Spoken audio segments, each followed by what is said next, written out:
Ali bin Hasan mengatakan, aku pernah mendengar Ibnu Mubarak ditanya oleh seseorang tentang nanah yang keluar dari lututnya yang telah dideritanya semenjak 7 tahun yang lalu.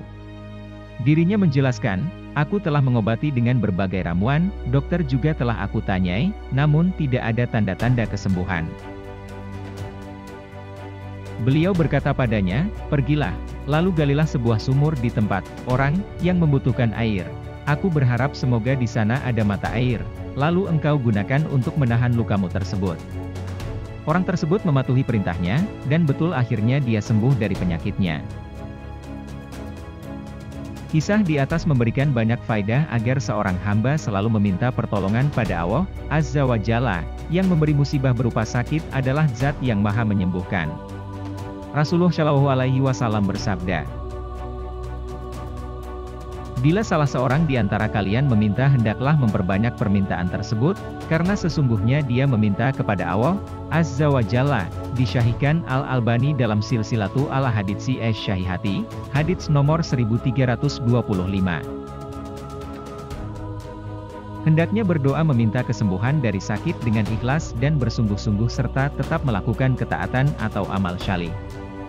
Justru dengan kondisi tersebut hendaknya seorang hamba memperbanyak takarrub pada Allah Azza wa Jalla dan menjauhi perkara-perkara yang dilarang syariat seperti meminta pertolongan pada paranormal, jin dan berbagai praktek pengobatan yang haram. Faedah lainnya dari kaidah di atas adalah pentingnya memberikan harta yang dimilikinya untuk amalan akhirat. Seperti membangun sumur yang manfaatnya terus mengalir meskipun ia telah meninggal.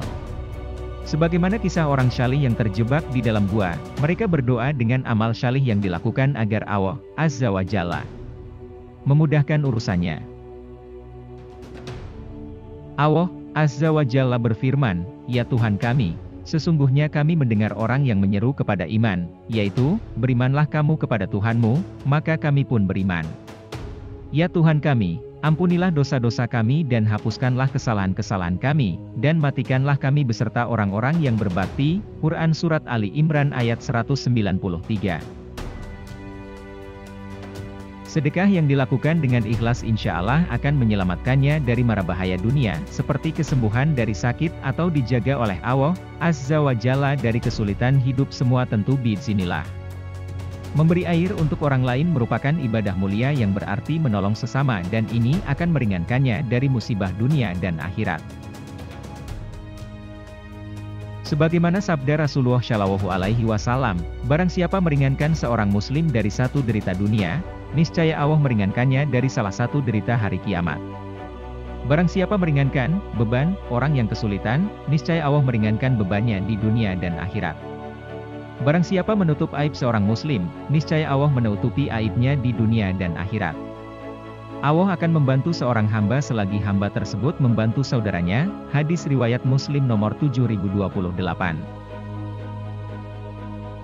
Banyak kisah-kisah penggugah iman yang menunjukkan betapa pentingnya memperbanyak amal syalih dalam meminta pertolongan kepada Allah. Sebagaimana kisah orang yang divonis sakit jantung dan harus operasi namun dengan banyak sedekah, biiznillah sakitnya sirna dan sehat seperti sedia kala. Ada pula orang yang bekerja di tempat yang penuh dengan riba dan dia sering menderita sakit berkepanjangan. Namun setelah dia bertaubat dan meninggalkan riba, biiznillah kesehatannya membaik. Disinilah kekuatan mental dan iman diuji ketika sakit dan ketika dokter angkat tangan dan secara rasio sulit disembuhkan, maka saat itulah seorang mukmin harus pasrah total pada Allah Azza wa Jalla. Kunci penghilang kesulitan diantaranya yakin semua yang terjadi telah digariskan Allah Azza wa Jalla. Sabar dalam menjalaninya sambil berikhtiar mencari solusi yang bermanfaat. Imam Asy-Syafi'i rahimahullah pernah berkata dalam bait syair, bersabarlah yang baik, maka niscaya kelapangan itu begitu dekat.